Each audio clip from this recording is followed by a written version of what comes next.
Every day, I am awestruck by the incredible writing in this world. Books, movies, even television, everywhere you look, you can read or see something extraordinary.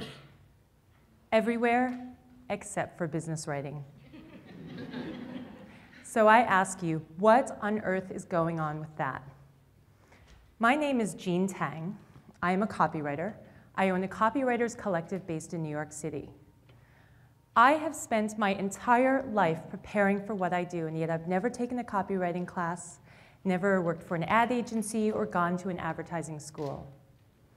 Instead, I have a varied and nomadic path that began right here at the piano. And then fast forward many years, I had a short stint as a lawyer, not quite sure what I was thinking with that one. And then finally landed in what I thought would be my final career as a freelance travel journalist writing for these publications. By the time I fell into copywriting, there were things that I knew how to do. I knew how to conduct an interview and make the subject come alive on the page. I knew how to build a solid case out of words that sang. I knew how to leverage a musician's sense of rhythm and timing. And with my pen, I could tumble a reader out of her chair and onto a tundra in Africa in 2 seconds flat. I felt ready. So when I tackled my first copy assignment, I immediately saw this huge divide between the vivid editorial features that I was used to writing and reading, and on the other side, what I saw as jargon-filled, cookie-cutter commercial content. So I started to think about this, and I started to wonder. And among the things I wondered, I said to myself, why are corporate bios so boring when people's lives are invariably interesting? I said, why do businesses build these beautiful websites only to then fill them with undifferentiated corporate cliches? Why is it that I have yet to see an employee manual that is directed at a real live employee as opposed to a bunch of lawyers? You see, here is the world of copywriting as I see it. You know, I look at this, and it's like looking at smog through a pair of filthy contact lenses with like a veil over your eyes, and maybe through a dirty window. It's hazy, it's indistinct, and it's ugly. This is a standard website. Now, I didn't want to put the spotlight on anyone's real website, but to me, this is pretty typical. And as you can see, this company cannot stop talking about itself, its products, its services, its offerings, its qualifications. It goes on and on and on. And perhaps the women in this audience may be able to relate, but to me, it's kind of like being on a bad date with a guy who can't stop going on about his accomplishments. We get that he's trying to impress us, but it's just not the right way. So it's not that there isn't inspired copywriting in this world. There is, but it's not the norm. And I don't think it's that people don't know how to write. I believe that the problem runs deeper than that. You see, somewhere along the way, businesses seem to have lost track of the cardinal rule of captivating literature. And here it is: show, don't tell. They either thought that this didn't apply to them, or they decided to just get lazy. So now picture that world again, all dull and gray. Imagine if we poured just a tiny bit of color into that world. What happens when you become a splash of something interesting against an otherwise dull environment? Meet my friend, Mr. Word. Isn't he handsome? So, you know, but his color and his expression are designed to illustrate the fact that if you do take some thought and get strategic behind your copy, then you can stand out. You can be relatable, and you can hopefully be unforgettable. So when I started my company, I found that businesses were starving for meaningful and engaging content. And I knew that on my own, I couldn't make a dent. So I joined forces with other writers, and together, we decided to declare war. This is Mr. Word on our front line. Our mission is to terminate boring, bland, stale, and ineffective copy around the world, no less. So what is copy? Well, it's a set of words, but good copy. Good copy is a set of words that tunnel their way into your brain, then make a sharp beeline somewhere lower inside your body. Good copy comes to a screeching stop in one major place, and it's right here at my microphone. Copy is a story that punches you in the belly and then swells up like a 3-second pregnancy. Copy is a bath in ice water. It grabs your attention, and it leaves a lasting impact. Now, every business makes its first impression with words. And sometimes the words are so captivating that you can't help it, but you're going to go home and you're going to get online, you're going to buy that thing, you're going to tell absolutely everyone in the world you know about it. And other times, you turn your back, and the minute you do, you forget about the company and what it's selling. So what makes the difference? And let's just say, for the sake of argument, that there is no salesperson, there are no images, and there's no video. All it is, and I have to show you an image for this, but all it is words, alone and naked on a page. What's going to get him to motivate your readers? How do you make sure that he isn't going to screw it up? Well, I'll tell you. I have developed a system for myself, and I leave it out there as an option for all of you. My system has 6 steps.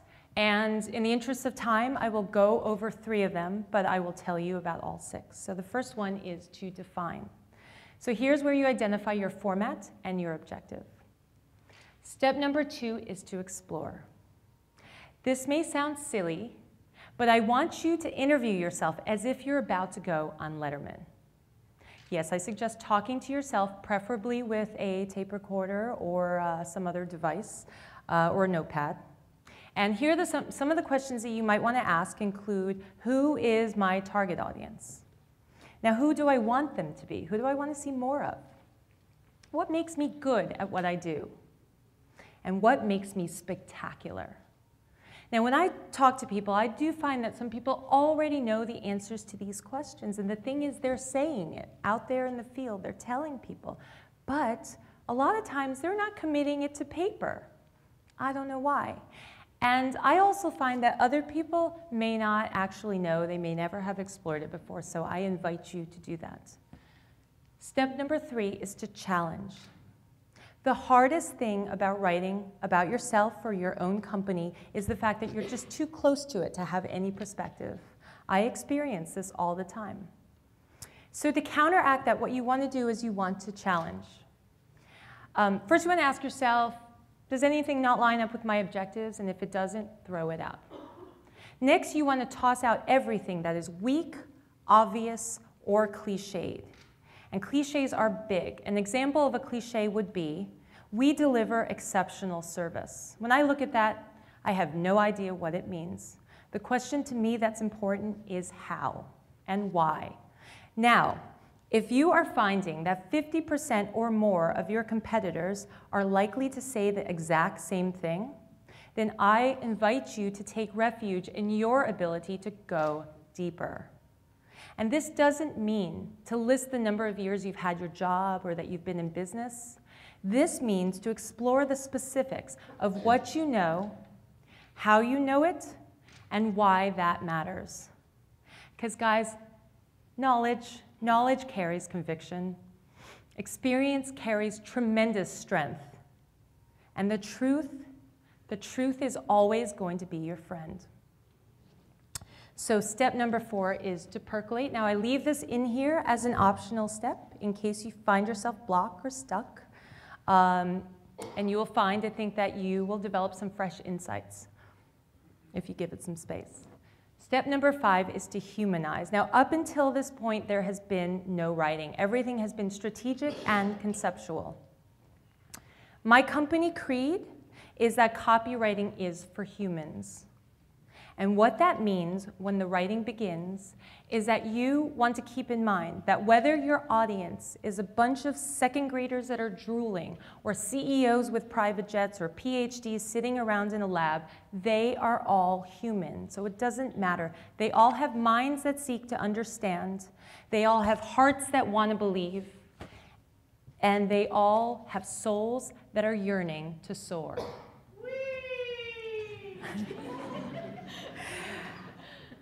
So another thing you want to keep in mind, that everybody is reading your copy and they're likely all saying the same thing to themselves. What does this mean to me? Why does this matter? Why does this involve me? So does that mean that you write everything for everyone in the exact same way? No. It means to support your case. So you want to make sure that what you're saying doesn't sound like it's too good to be true, because people will know. It also means that it's your job to break things, your thoughts and your ideas down into digestible bits for your audience. Complicated is okay, but complicated without explanation is not okay.